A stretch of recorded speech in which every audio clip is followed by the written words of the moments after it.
주님께서 여러분과 함께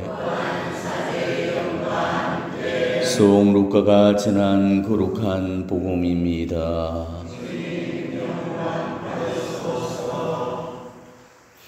그때 예수님께서는 고을과 마을을 두루 다니시며 하나님의 나라를 선포하시고 그 복음을 전하셨다.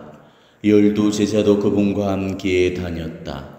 악령과 병에 시달리다 낫게 된 몇몇 여자도 그들과 함께 있었는데 7 마귀가 떨어져 나간 막달레나라고 하는 마리아, 헤로데의 집사 쿠자스의 아내 요한나, 수산나였다. 그리고 다른 여자들도 많이 있었다. 그들은 자기들의 재산으로 예수님의 일행에게 시중을 들었다. 주님의 말씀입니다.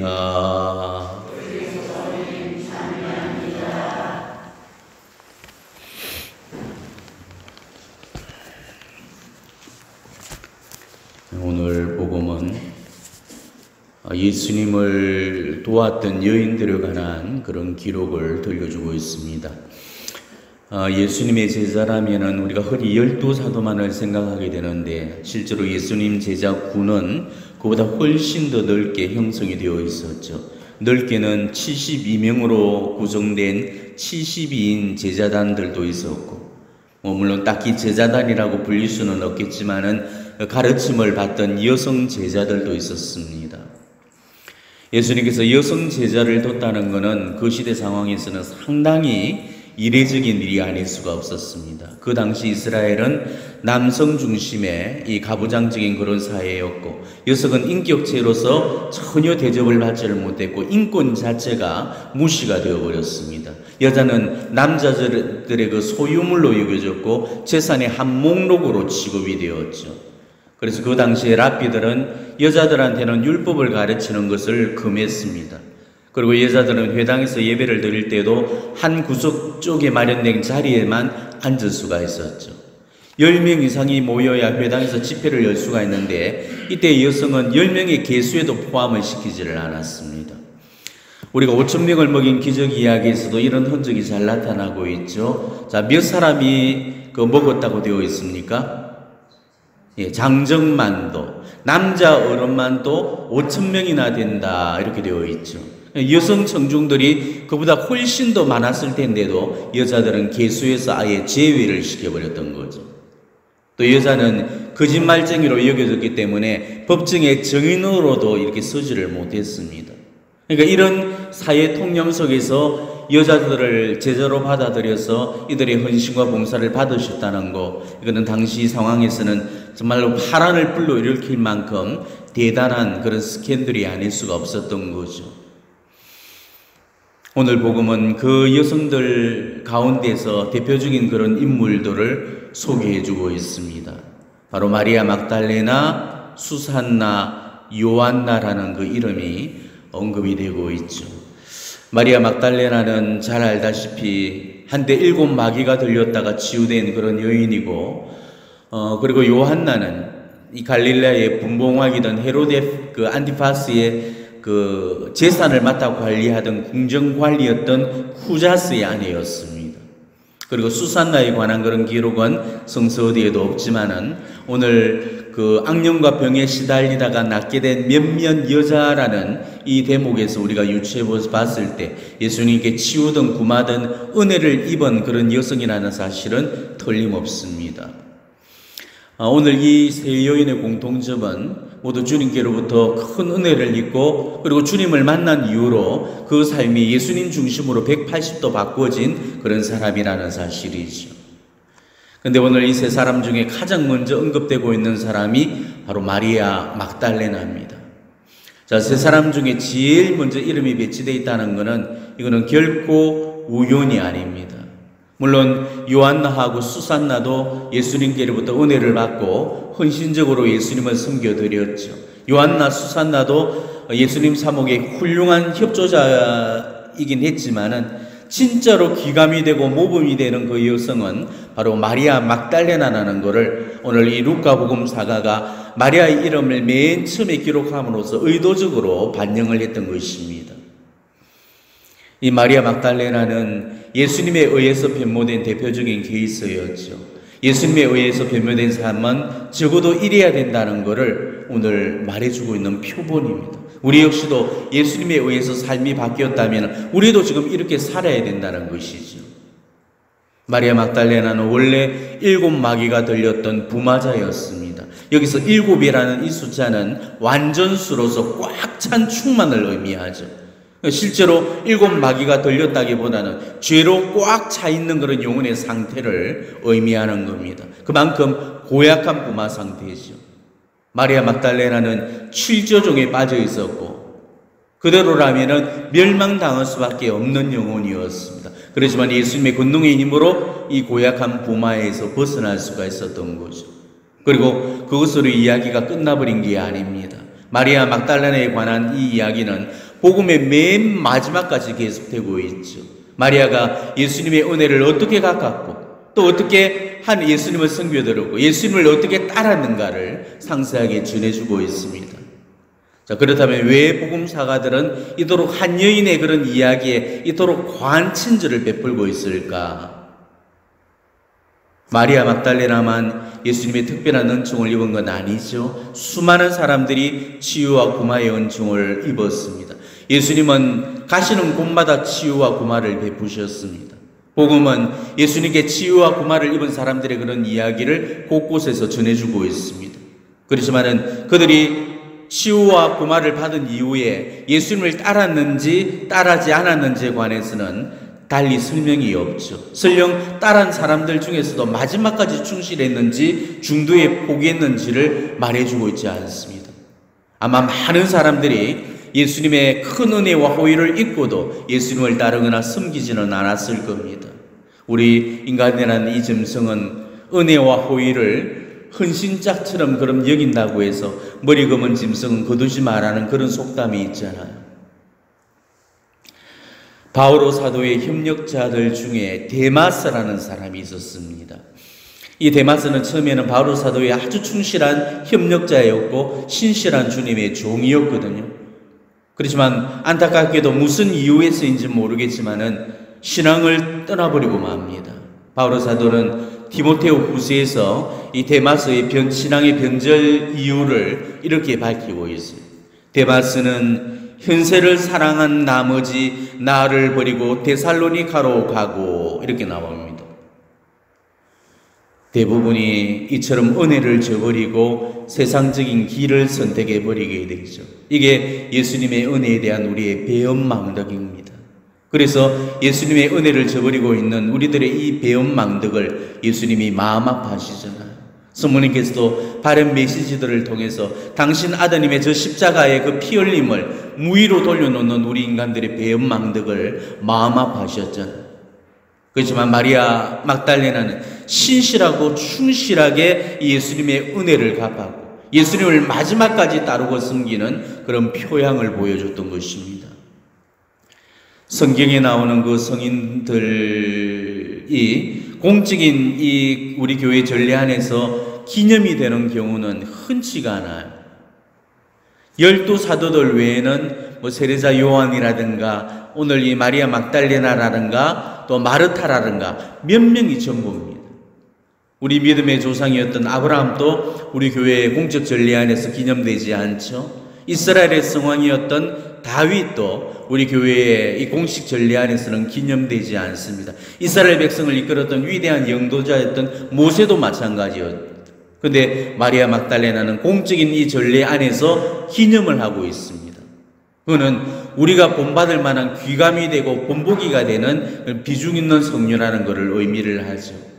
예수님께서도 마태복음에서 마리아 막달레나에 관해서 분명히 이렇게 보증을 해주셨죠. 내가 진실로 너에게 말한다. 온 세상 어디든지 이 복음을 선포되는 곳마다 이 여자가 한 일도 전해져서 이 여자를 기억하게 될 것이다. 그래서 오늘날 우리 전례 안에서도 그 이름 더 높이 그의 공적을 바로 축일로 기념을 하고 있는 것이죠. 마리아 막달레나는 악령의 속박에서 벗어나자마자 예수님께 전적으로 헌신을 했습니다. 그리고 마리아의 예수님을 향한 그 충실성은 단 한 번도 흔들리거나 위태로운 적이 없었습니다. 예수님의 순환을 준비시켜드리기 위해서 발에 향유를 부은 그 여인도 바로 마리아 막달레나였습니다. 예수님 순환 여정에서 마지막까지 함께했고 무덤에 묻히실 때까지도 그 곁을 지켜드렸고, 그리고 안식일 다음 날에 동이 발터오기도 전에 예수님 성시에 향유를 바르기 위해서 제일 먼저 무덤에 달려갔던 여인도 마리아 막달레나였습니다. 주님께 받은 은혜가 얼마나 컸으면 그 남은 여생을 그토록 일관되게 헌신할 수 있겠습니까? 단 한 번의 은혜를 평생을 잊지 않고 감사로 살았고 남은 일생을 예수님을 위해서만 살았습니다. 이게 신이고, 이런 게 믿음이고, 이런 게 사랑이고, 이게 진짜로 예수님을 믿는 자의 모습이라는 거죠. 오늘 복음에서 정말 아름다운 대목 한마디를 발견을 할 수 있습니다. 오늘 이 말씀에 주목해 보도록 하십시오. 그들은 자기들의 재산으로 예수님의 일행에게 시중을 들었다. 참으로 아름답지만은 또 그러면서도 한편으로는 너무나도 가슴 아픈 그런 대목이 아닐 수 없습니다. 너무나 아름다운 그런 말씀인데도 우리 왜 현실 안에서는 가슴 아픈 말씀인지 모르겠습니다. 마리아 막달레나는 주님을 위해서라면 멀리에 놓아도 아깝지 않았죠. 그만큼 예수님을 사랑하고 헌무했습니다. 10,000금을 다 준다고 해도 아깝지가 않았죠. 그 결정적인 증거가 예수님 발에 향유를 부었던 사건입니다. 자, 예수님 발에 부어졌던 그 향유의 양이 무려 3,000만 원에 해당되는 액수였습니다. 노동자들 1년치 품삯에 해당되는 그 향유 옥합을 깨뜨려서 예수님의 발에 붓고는 머리카락으로 닦아드리고 입맞춤을 해드렸던 것입니다. 예수님에 대한 사랑이 전혀 없었던 유다스는 이걸 보고 불평을 터뜨리게 되죠. 그 행동이 너무나도 어처구니가 없었고 미친 짓으로 비춰질 수밖에 없었던 겁니다. 그렇지만은 수제 구멍으로 흘러 들어가는 향유를 아까워하는 그 유다스로서는 죽으다 깨어나도 이 마리아 막달레나의 그런 사랑을 이해하지 못했을 겁니다. 예수님을 향한 사랑을 돈으로 계산해버리는 이 사랑과 예수님을 향한 사랑을 돈으로 계산할 수 없는 그런 사랑을 했던 이 마리아 막달레나의 사랑은 질적으로 달랐습니다. 수제구멍과 예수님 발을 동일시했던 이 유다스는 마지막까지 예수님을 스승으로만 불렀죠. 하지만 예수님 발을 자기 머리카락보다 소중하게 여겼던 마리아는 예수님을 주님이라고 고백을 했습니다. 이게 바로 예수님을 사랑했던 영혼과 예수님을 배반했던 영혼의 차이점입니다. 이 마리아 막달레나가 곧 베타니아의 마리아, 즉 라자로의 누이들이고 또 마르타의 여동생이었던 바로 그 마리아고, 우리가 이 마리아로 놓고 오늘 이 마리아 막달레나를 다시 한번 생각해 본다면 그의 삶이 얼마나 예수님을 향해서 신실하게 향해 있는가를 다시 한번 확인해 볼 수 있을 겁니다.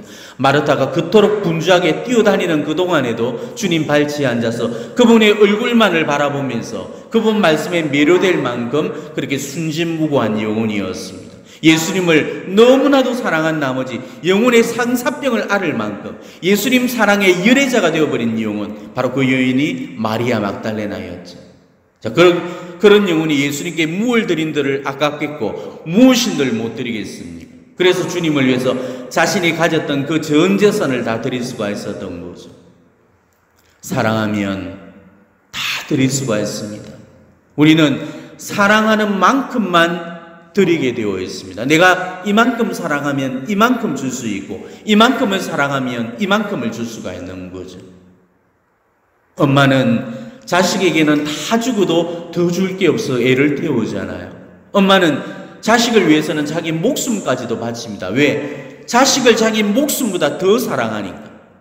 그런데 그런 엄마가 친구한테나 누구한테나 자기 거 다 주는 거 봤습니까? 자식한테는 콩팥도 떼내줄 수가 있지만 레지오타는 누구한테는 콩팥 떼내줄 그런 사람은 없죠.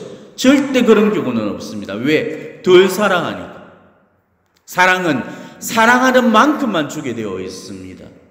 친한 친구한테 주는 거하고 아파트 경비한테 주는 거는 다르죠. 사랑하는 정도가 다르기 때문에 그렇습니다.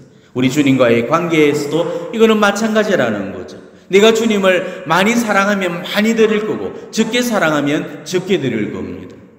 많이 드린다는 것은 많이 사랑한다는 뜻이고 적게 드린다는 것은 그만큼 적게 사랑한다는 뜻이죠. 내가 주님께 드리는 걸 보고서 하느님을 얼마나 사랑하는가를 측정할 수가 있다는 것이죠. 하느님을 자기 목숨보다 사랑하는 사람은 자기 목숨을 바칠 수가 있는 것입니다. 마음을 다하고 목숨을 다하고 힘을 다해서 하느님을 사랑하면 왜 목숨이 안 바쳐지겠습니까? 지금 순교성을 맡고 있지만은 순교자들이 다 그렇게 해서 돌아가신 거잖아요. 하느님을 내 목숨보다 더 사랑했으니까. 하느님보다 내 모가지가 더 아까운 그런 사람은 절대로 목을 못 바치죠.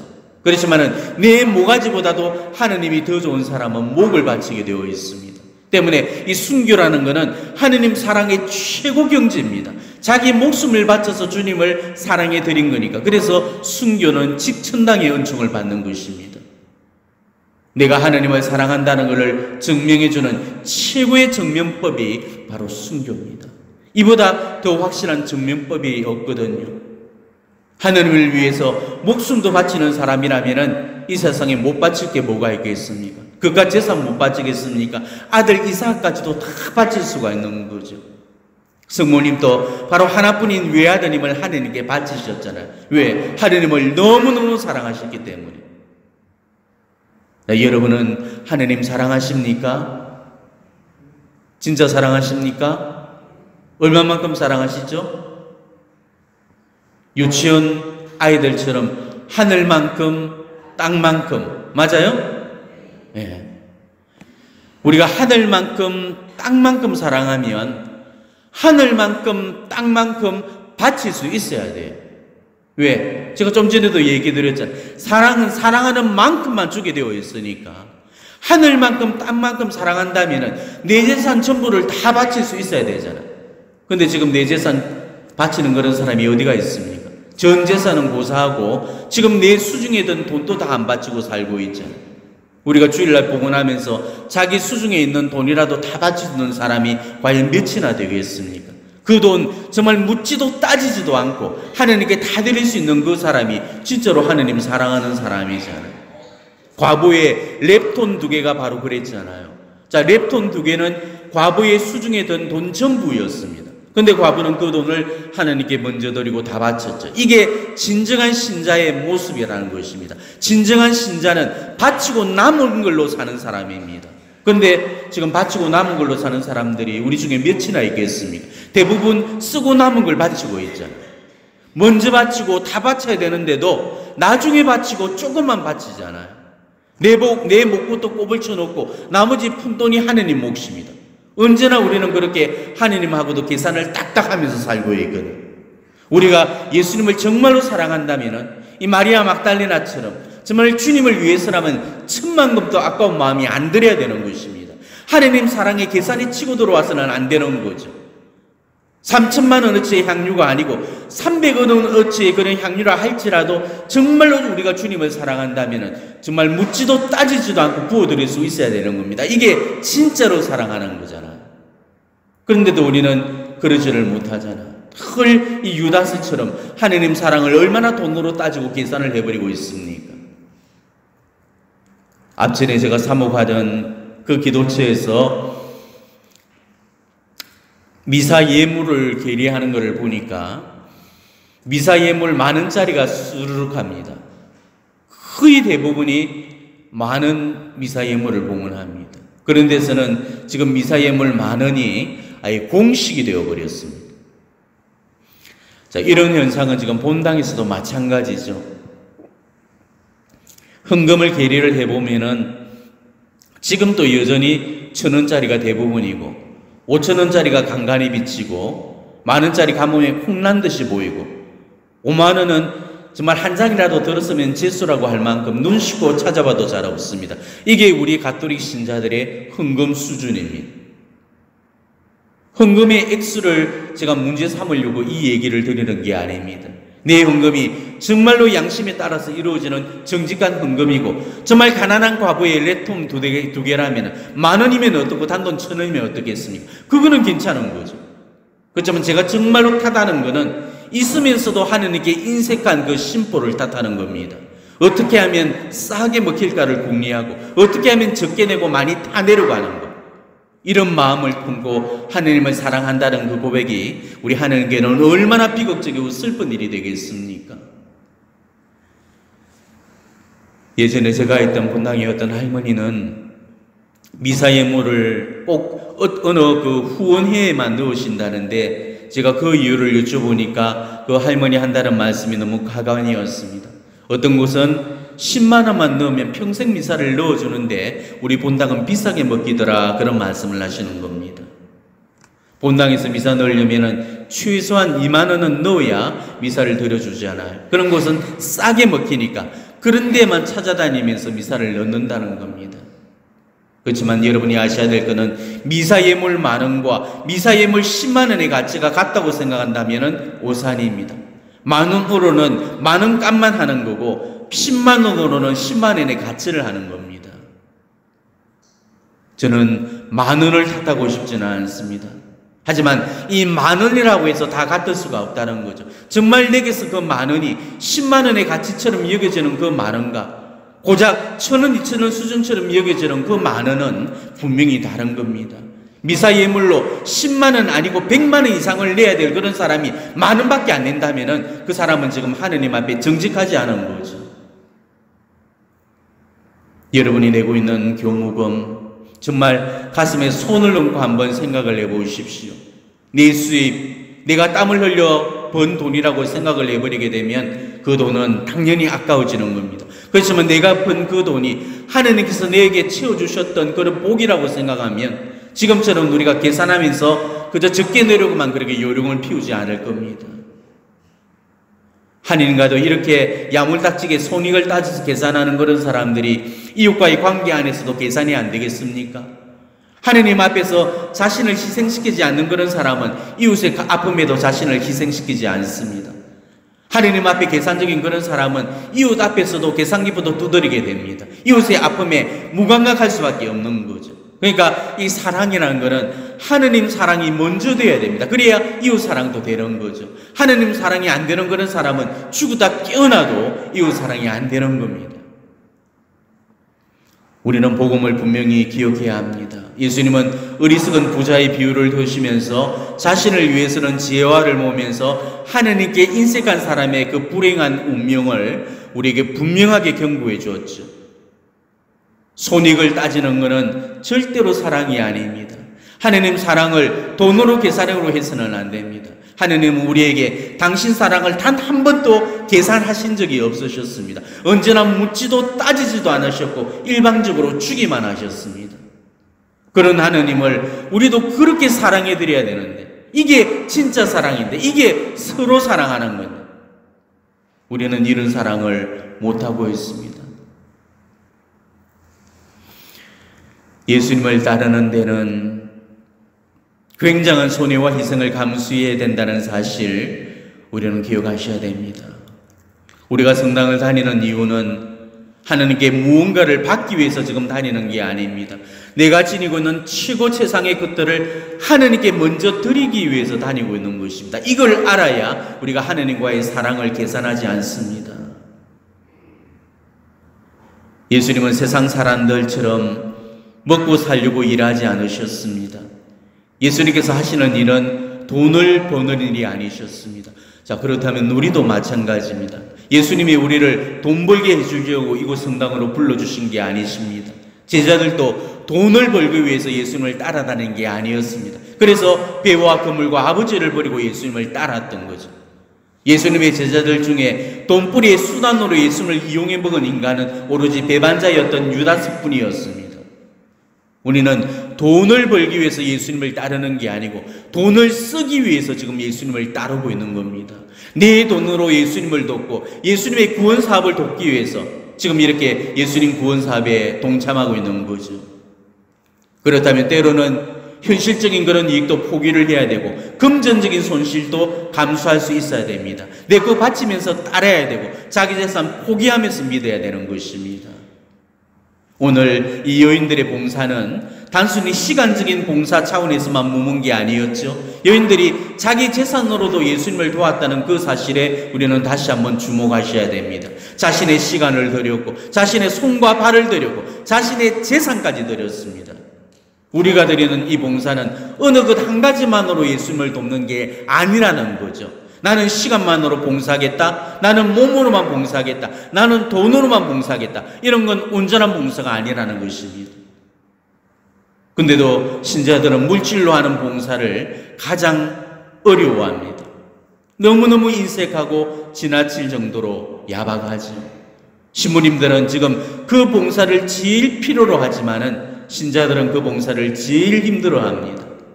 지금 또 어느 본당을 가든지 시간으로 봉사하고 또 몸으로 봉사하는 그런 사람들은 많지만은 돈으로 봉사하는 사람들은 극히 드뭅니다. 몸으로 때우는 일이나 시간 들이는 일에는 적극적이다가도 돈 얘기만 나오면 쏙 들어가 버리죠. 나는 없기 때문에 돈 주고는 봉사 못한다, 내 호주머니 털어가며 봉사하는 거 어렵다, 이런 다의 봉사는 정말 예수님을 슬프게 해드리는 겁니다. 없는 주머니 다 털어내라는 소리도 아니고 가진 거 쥐어 짜내라는 것도 아닌데 돈 소리만 나왔다면 칠색팔색하는 그런 사람들이 있거든요. 어떤 식으로든지 내 힘이 필요한 것에는 시간이든 몸이든 돈이든 우리는 아끼지 마셔야 됩니다. 오늘 여인들에게서 배워야 될 진정한 봉사라는 것은 내가 가진 모든 것으로 주님을 섬기는 겁니다. 시간이든 돈이든 재능이든 봉사든 주님은 그 모두를 다 필요로 하신다는 거죠. 봉사라는 것은 바치는 거고 드리는 게 아닙니다. 봉사는 갚아 나가는 거고 돌려드리는 거예요. 이 개념을 우리가 분명히 해둬야 봉사가 제대로 이루어질 수가 있는 것입니다. 봉사는 내가 받았던 그 은혜를 하나님께 다시금 되갚는 행위입니다. 그렇기 때문에 내가 받은 은혜를 헤아리지 못하면은 받은 것보다도 바친 게 더 많다고 생각을 해버리게 되죠. 그러면은 당연히 바친 걸 아까워할 수밖에 없는 것입니다. 왜 내가 힘들게 번 돈을 우리 교회에 바치게 되냐고 따지게 되는 거죠.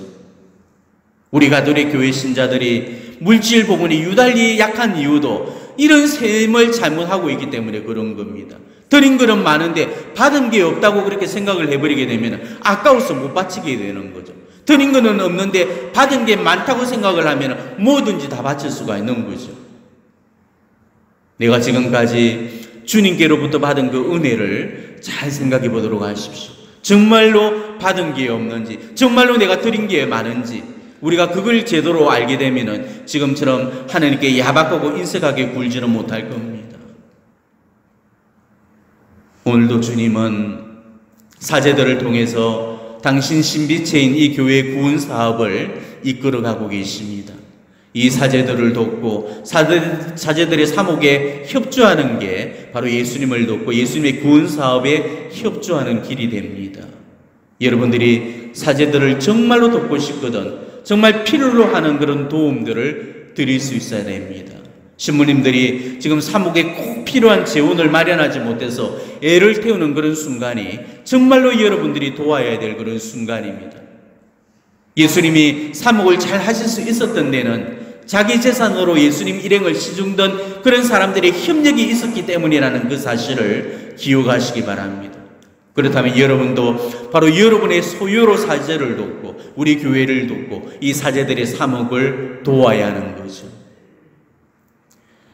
요즘 신부님들이 신자들로부터 제일 많이 지적받는 게 바로 돈 이야기하는 거라 합니다.